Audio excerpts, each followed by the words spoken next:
तो चलिए दोस्तों शुरू करते हैं टेक्निकल एग्जाम में पूछे जाने वाले मोस्ट इंपोर्टेंट क्वेश्चन जो हर एग्जाम में पूछे जाते हैं। तो हमारा यहाँ पर पहला सवाल दिया गया है, इलेक्ट्रॉन से प्रोटॉन कितना भारी होता है। पूछा गया है कि इलेक्ट्रॉन से प्रोटॉन कितना भारी होता है। तो यहाँ पर दोस्तों राइट आंसर होता है इलेक्ट्रॉन से जो प्रोटॉन है वह 1845 गुना कम होता है। यहाँ पर राइट आंसर होगा 1845 गुना क्या होता है, कम होता है।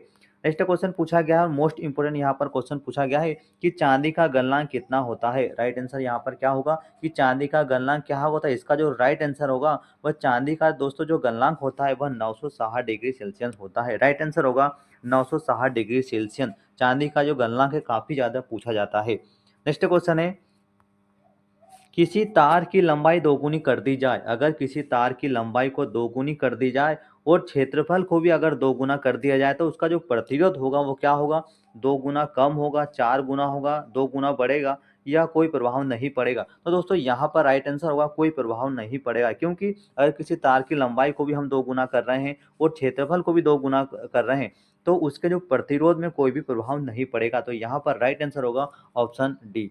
नेक्स्ट क्वेश्चन है, अभ्रक की डाई इलेक्ट्रिक स्ट्रेन कितनी होती है। अभ्रक यानी कि माइका की जो डाई इलेक्ट्रिक स्ट्रेन होती है वह कितनी होती है। यहाँ पर पहला ऑप्शन है 30 से 50, 20 से 60, 10 से 16 या 12 से 17। तो दोस्तों यहाँ पर राइट आंसर होगा अभ्रक की जो डाई इलेक्ट्रिक स्ट्रेन होती है वह 20 से 60 किलो वोल्ट प्रति एमएम होती है। राइट आंसर होगा ऑप्शन बी। नेक्स्ट क्वेश्चन है, वर्ग बी के अचालकों का वर्ग बी के अचालकों का अधिकतम सुरक्षित तापमान कितना होता है। यहाँ पर पूछा गया है कि वर्ग बी का, तो पहला ऑप्शन है 120 डिग्री सेल्सियस, 150, 130 या 155। दोस्तों यहाँ पर राइट आंसर होगा वर्ग बी के अचालकों का अधिकतम सुरक्षित जो तापमान होता है वह 130 डिग्री सेल्सियस होता है। राइट आंसर होगा 130 डिग्री सेल्सियस।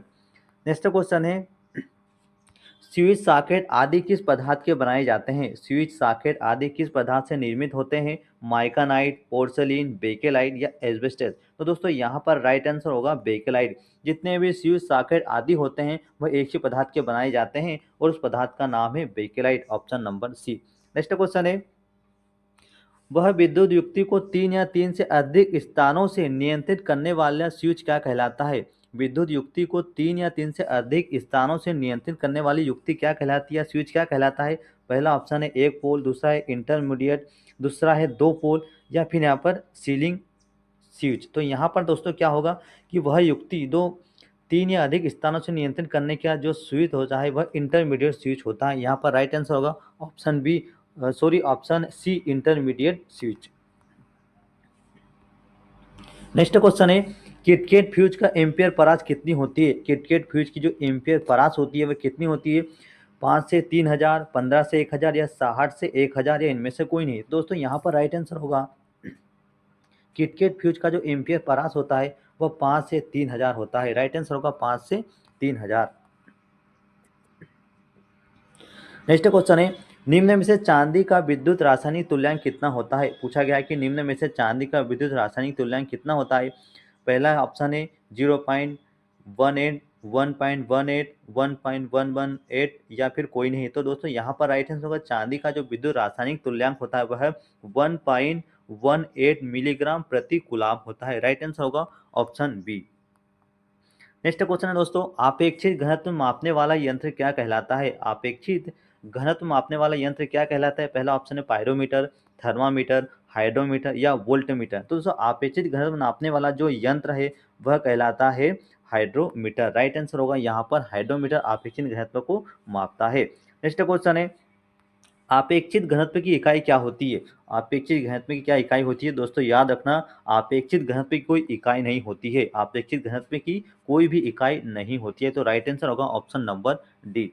नेक्स्ट क्वेश्चन है, इनमें से स्थायी चुंबक बनाने के लिए किस पदार्थ का उपयोग किया जाता है। यानी कि कौन सा पदार्थ उपयुक्त होता है जो जो स्थायी चुंबक बनाने के लिए प्रयोग किया जाता है। पहला ऑप्शन है नर्म लोहा, दूसरा है सिलिकॉन स्टील, तीसरा है कोबाल्ट और चौथा है उपरोक्त सभी। तो दोस्तों यहाँ पर राइट आंसर होगा कोबाल्ट। कोबाल्ट का उपयोग हम क्या करते हैं, स्थायी चुंबक बनाने के लिए प्रयोग में लाते हैं। तो यहाँ पर राइट आंसर होगा कोबाल्ट। नेक्स्ट क्वेश्चन है, चुंबकीय वाहक बल का मात्रक क्या है? चुंबकीय वाहक बल का मात्रक क्या है? तो यहाँ पर राइट आंसर होगा दोस्तों, चुंबकीय वाहक बल का जो मात्रक है वह एम्पियर टर्न होगा। चुंबकीय वाहक बल को हम एम्पियर टर्न में व्यक्त करते हैं। और विद्युत वाहक बल अगर पूछता तो उसे वोल्ट से प्रदर्शित करते हैं। नेक्स्ट क्वेश्चन है, हेलिक्स का नियम क्या ज्ञात करने के लिए प्रयोग किया जाता है? जो हेलिक्स का नियम है वह क्या ज्ञात करने के लिए प्रयोग किया जाता है? धारा की दिशा, चुंबक क्षेत्र की दिशा, ध्रुवता की दिशा या उपरोक्त सभी? दोस्तों यहाँ पर राइट आंसर होगा ध्रुवता की दिशा। हेलिक्स का जो नियम है वह हमें क्या ज्ञात करने के लिए किया जाता है? तो हेलिक्स का जो नियम है वह ध्रुवता ज्ञात करने, पोलरिटी या ध्रुवता ज्ञात करने के लिए प्रयोग किया जाता है। नेक्स्ट क्वेश्चन है, निम्न में से डाया चुंबकीय पदार्थ कौन सा है? यानी कि जो पूछा गया है कि निम्न में से कौन सा डाया यानी प्रति चुंबकीय पदार्थ कौन सा है? निकिल, लोहा, बिस्मिथ या एल्यूमिनियम? तो दोस्तों यहाँ पर राइट आंसर होगा, डाया चुंबकीय जो पदार्थ है वह बिस्मिथ होगा। बिस्मिथ में दोस्तों धारा प्रवाहित नहीं होते, इसलिए यह डाया चुंबकीय पदार्थ कहलाते हैं और ना ही यह चुंबक की ओर आकर्षित होते हैं। तो यहाँ पर जो पदार्थ चुंबक की ओर आकर्षित नहीं होते हैं वह डाया चुंबकीय पदार्थ कहलाते हैं। तो बिस्मिथ यहाँ पर राइट आंसर होगा। नेक्स्ट क्वेश्चन है, कार्बन का ताप गुणांक कैसा होता है? कार्बन का जो ताप गुणांक होता है वह एनटीसी होता है या पीटीसी होता है? उपरोक्त दोनों इनमें से कोई नहीं। तो यहाँ पर राइट आंसर होगा दोस्तों, कार्बन का जो ताप गुणांक होता है वह एनटीसी होता है और कार्बन का जो ताप गुणांक होता है वह हमेशा कैसे होता है? ऋणात्मक होता है। और यहाँ पर राइट आंसर होगा एनटीसी। एनटीसी का फुल फॉर्म होता है नेगेटिव टेम्परेचर कोफिशिएंट। यहाँ पर राइट आंसर होगा एनटीसी। नेक्स्ट क्वेश्चन है, 50-50 ओम के दो प्रतिरोध श्रेणी क्रम में जोड़े हैं और समांतर में जोड़ने पर प्रतिरोध क्या होगा? अच्छा, 50-50 ओम के दो प्रतिरोध को श्रेणी में जोड़ते हैं तो 100 ओम हो जाता। और अगर समांतर में जुड़े हैं तो यहाँ पर हम इस प्रकार से कर सकते हैं कि दो समांतर क्रम में जुड़े हैं तो इस प्रकार से हम सूत्र लगाकर कर सकते हैं, 50 गुणा 50 और अपान में 50 प्लस 50। तो यहाँ पर इसको हम हल करेंगे तो 25 ओम आएगा। यहाँ पर राइट आंसर होगा 25 ओम।